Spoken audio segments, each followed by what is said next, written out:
Bom dia, meus queridos e estimados amigos, tudo bem com vocês? Espero que sim.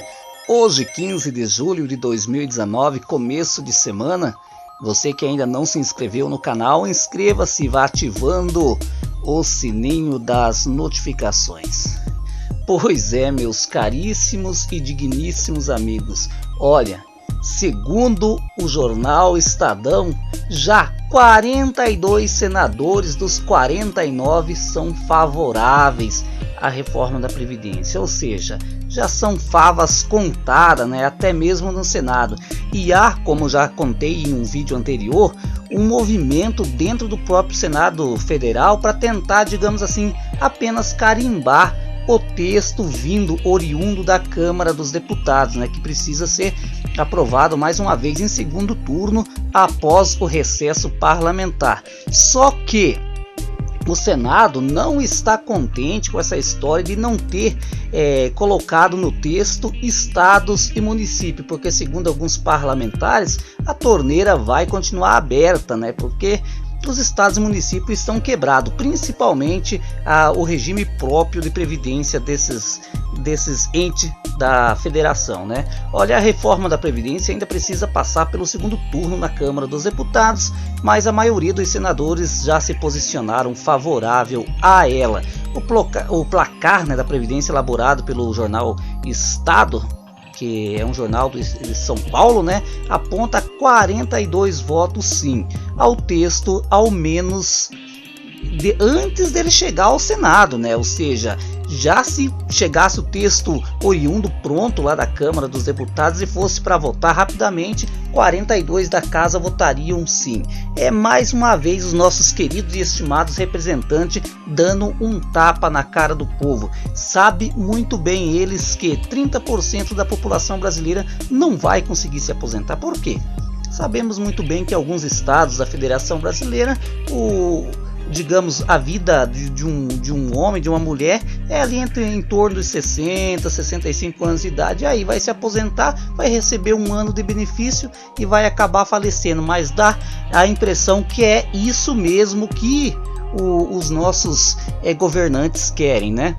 O número representa mais do que a da metade de senadores, mas ainda está 7 votos aquém do mínimo necessário para aprovação de uma proposta de emenda à Constituição na casa de 49 senadores, né? Precisa-se de 49 senadores, lembrando que o Senado Federal é composto por 81 integrantes.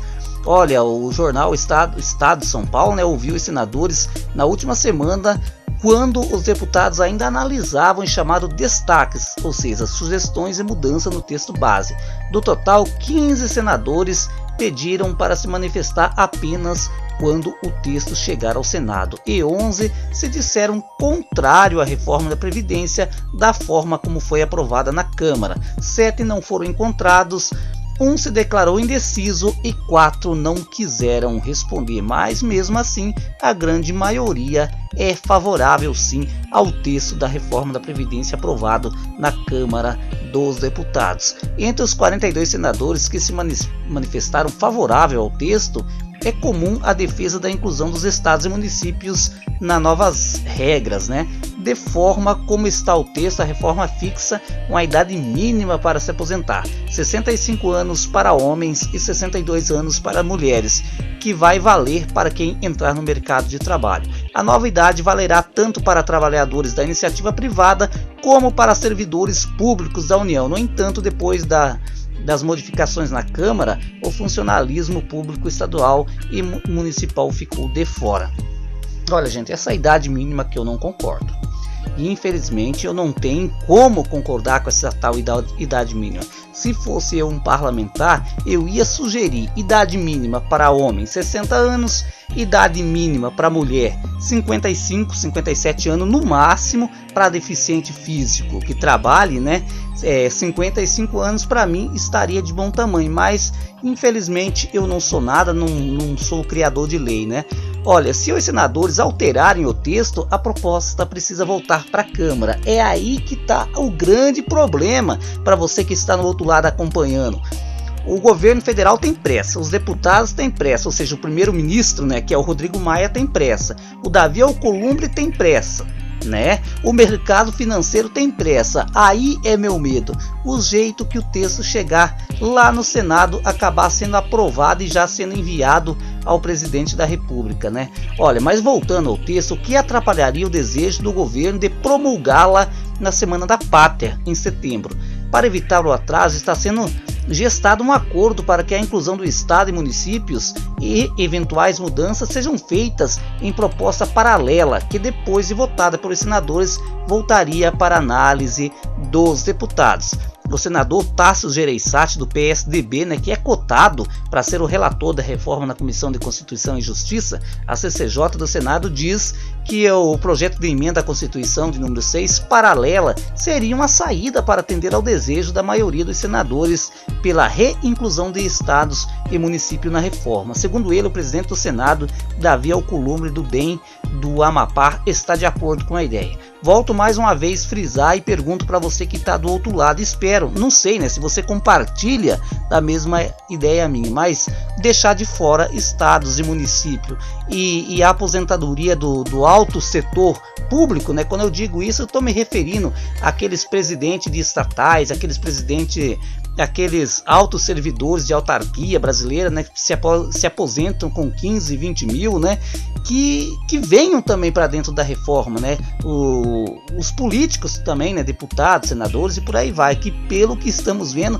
me conte, onde você viu dentro da PEC de número 6 alguma coisa referente a isso? Eu tô lendo, mas não tô achando, né, e se caso não colocar essa camada da sociedade, né, eu não estou conseguindo ver qual é o sentido dessa reforma da Previdência. Então o sentido é apenas tirar direito.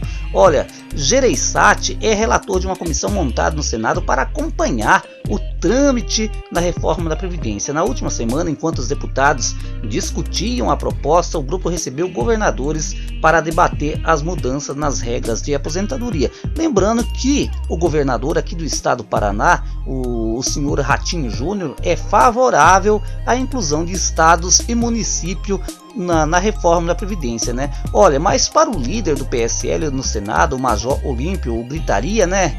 Eu apelidei ele de Gritaria porque esses dias o homem berrava pior do que uma cabrita sendo degolada, meus amigos. Mas enfim, ele disse que é um absurdo que estados e municípios não estejam contemplados no texto. Dessa forma, o Brasil vai continuar limpando o chão com a torneira aberta.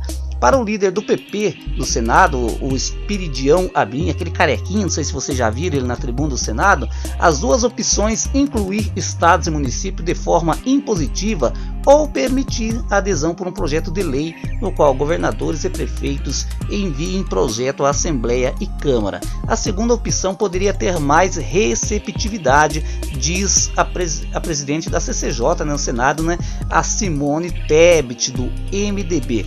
Olha, vamos ser sinceros, até governadores da oposição, por exemplo, a Fátima Bezerra, entre outros do Nordeste, eles são favoráveis sim à inclusão de estados e municípios na reforma da Previdência, mas se calam, né? Porque tem medo, porque os grandes chefes dos partidos políticos de esquerda são totalmente contrários à reforma da Previdência, já fecharam questão contrária, né? Agora, eu concordo que o texto teve muitas modificações, por exemplo, ter deixado de fora a aposentadoria rural foi um acerto enorme, espero que eles não recoloquem mais para frente, né? Ter tirado o BPC, né, da reforma da Previdência, porque se lembra que a proposta original do governo federal era pagar R$400 às pessoas idosas acima de 65 anos, né? Acima de 65 anos não, pessoa idosa carente, ali a partir dos 60 anos já ia recebendo R$400 mensal de aposentadoria, né? E ao chegar aos 70 anos, aí sim receberia o salário completo. Ao meu ver, ruim, né? Porque dessa maneira como é hoje, você espera até os 65 anos, mas aí você já pega o salário completo, né? Mas enfim, essa era uma proposta que dividia muita opinião. Eu conversei com várias pessoas, a qual se diziam que eram favoráveis ao pagamento de R$400, porque diziam eles, quem que me garante que eu vou estar vivo aos 65 anos para pegar o salário inteiro, né? E pelo menos já estaria pegando alguma coisinha do governo. Mas enfim, ao meu ver, ao meu entender, acertado ter tirado fora o DPC, e também, né, a mudança, por exemplo, para professores, que mudou também, né, deu uma melhoradinha, para policiais também deu uma melhoradinha, digamos assim, a idade mínima de aposentadoria voltou para 15 anos de contribuição. Ao meu ver, foi um ganho grande, mas só que a questão aí envolve a idade mínima, né? Porque o que adianta a pessoa ter o tempo mínimo de contribuição ou mesmo chegar a 40 anos de contribuição, se não tiver os malditos 65 anos, não consegue se aposentar. E aí, meus amigos, você que está do outro lado, é decepcionante ou não já saber previamente que 42 que com 42 placar da Previdência conta com 42 votos dos 49 votos para aprovação no Senado, ou seja, o Senado precisa de 49 votos para aprovar o primeiro turno da votação lá no Senado, né? E segundo o jornal Estadão, 42 senadores já estão dispostos a votar ou votaria no texto como ele está hoje. Dá aí sua opinião. Gente, eu vou ficando por aqui, um abraço e até a próxima.